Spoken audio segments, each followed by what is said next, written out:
Your Honor, before we start, they just brought Lori up. Can we have a minute to talk to her, either in the back hallway or downstairs? You may. Yeah, let's go ahead and we'll just continue the lunch recess a little bit. If you'd like to exit with your client, we'll do that, and then we'll go back on the record.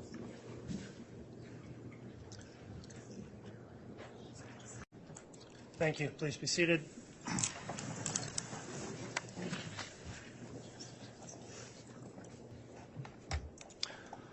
Okay, we're back on the record on case CR 22-21-1624, State versus Lori Noreen Vallow. We broke for lunch and had a long lunch break. Legal issues arisen that the court did take up a sidebar with counsel off the record, have been advised of a situation that needs to be argued and determined outside of the presence of the jury at this time. So Mr.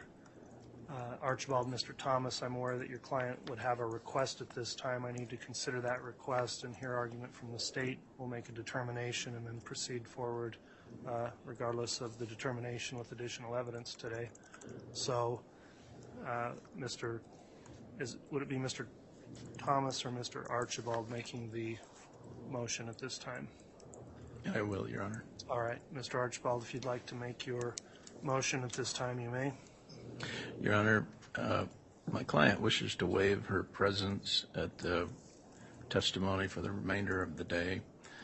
It was emotional this morning, and she indicated to us she did not want to attend this afternoon. There is a rule that contemplates a defendant waiving their presence. I would ask the court to review that rule and any relevant case law. We would remind the court of the history of this case with my client, her fragile state of mind, the mental health concerns, the myriad reports that have been filed about her mental health do justify such a request. All right, thank you, Mr. Archibald. Who's going to respond on behalf of the state?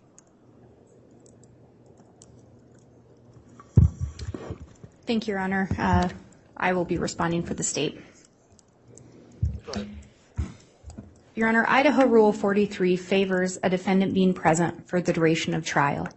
While there are some exceptions outlined, in doing some quick research, case law indicates that there is no absolute right for a defendant not to be present.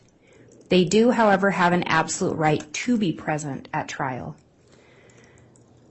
In addition, case law is clear, as well as Idaho Rule 43, that a court can require the defendants present. Similarly, to the extent that a court can order a disruptive defendant to be bound and gagged and remain in court, it is clear this is how important it is to have a defendant present for the proceedings. Further, the state of Idaho also has a right to have the defendant present for the duration of trial. This isn't the first time that this court has dealt with the defendant's refusal to participate in the proceedings or come out for proceedings. We respect that it is the court and not the defendant that controls the proceedings and how they move forward. If this court is to consider the request of the defense counsel for the defendant not to be present, the state would request that this court conduct an inquiry with the defendant on the record. I think case law is clear that that is a requirement in order for a finding that the defendant does not need to be present. But I would again indicate case law is very clear, as well as Rule 43, that this court could override the defendant's request not to be present and require her presence in the courtroom. Further, if the court is to have the inquiry and determine that the defendant is going to be allowed to refuse to participate in certain portions of the proceedings, the state would request a jury instruction reflecting such, that it was due to no fault of the state, but that the defendant chose not to be present for certain portions or certain evidence being presented. We would further request that we receive a ruling today that the state will absolutely be able to comment during closing arguments on the defendant's refusal to be present during the showing of certain evidence. And we would ask that that ruling go into effect for any further portions of the trial outside of just today if the court were to allow the defendant not to be present and we run into this issue again, that would be an ongoing request from the state. Thank you. All right, thank you, Ms. Blake. Mr. Archibald, having heard the state's argument, is there any rebuttal argument? I think jury instructions at this point would be premature. So typically there's a jury instruction conference at the end of the case. So I'd ask the court to reserve ruling on that matter. All right, thank you, Mr. Archibald. All right, well, this issue came up over the lunch hour. I've spent some time with my staff attorney also researching the issue. I've heard argument from counsel, and I appreciate you taking the time to quickly research that issue.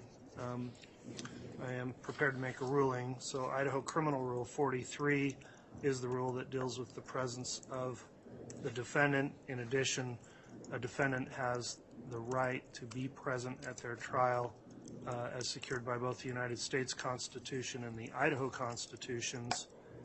And there is some authority out there about a voluntary or involuntary absence after trial started. So walking through the rule, presence is required under 43A subsection 3 at every stage of the trial, including the impaneling of the jury and the return of the verdict. And then there's a set of presence not required list under 43B, which don't apply here. And then Part C is waiving continued presence. So the rule does have some contemplation about presence being waived, and that states in general a defendant who was initially present at trial or other proceedings waives the right to be present under the following circumstances. The first circumstance, Part A, when the defendant is voluntarily absent after the trial has begun, regardless of whether the court informed the defendant of an obligation to remain during trial.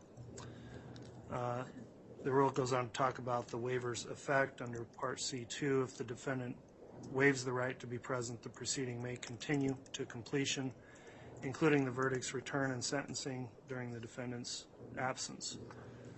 There's one case in Idaho, fairly recent, from 2021 called State versus Crop, 168 Idaho 948, and that goes through an analysis of the defendant's presence. It states that the right to be present at trial is secured by both the United States Constitution and the Idaho Constitution. Like other constitutional rights, the right to be present can be waived. A defendant, after having been present at the trial's inception, can waive this constitutional right through a later voluntary absence.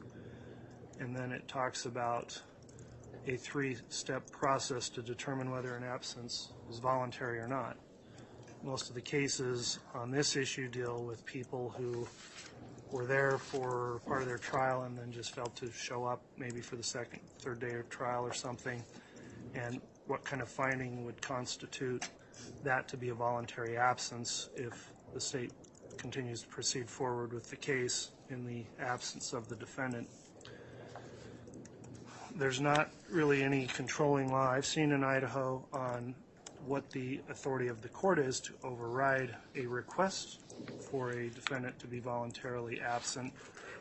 But interestingly, as has been mentioned and argued by the state, the rule under waiving continued presence under Rule 43C1B talks about the authority a court would have to have a disruptive defendant continue to be present during trial, even if ordered by a court to, quote, bind and gag the defendant.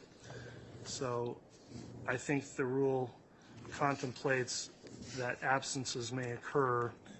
I think that provision of the rule also clearly indicates that the court does have the authority to order the appearance of the defendant in facing trial and proceedings, and the right of the parties to have the defendant present, including the defendant's own constitutional rights.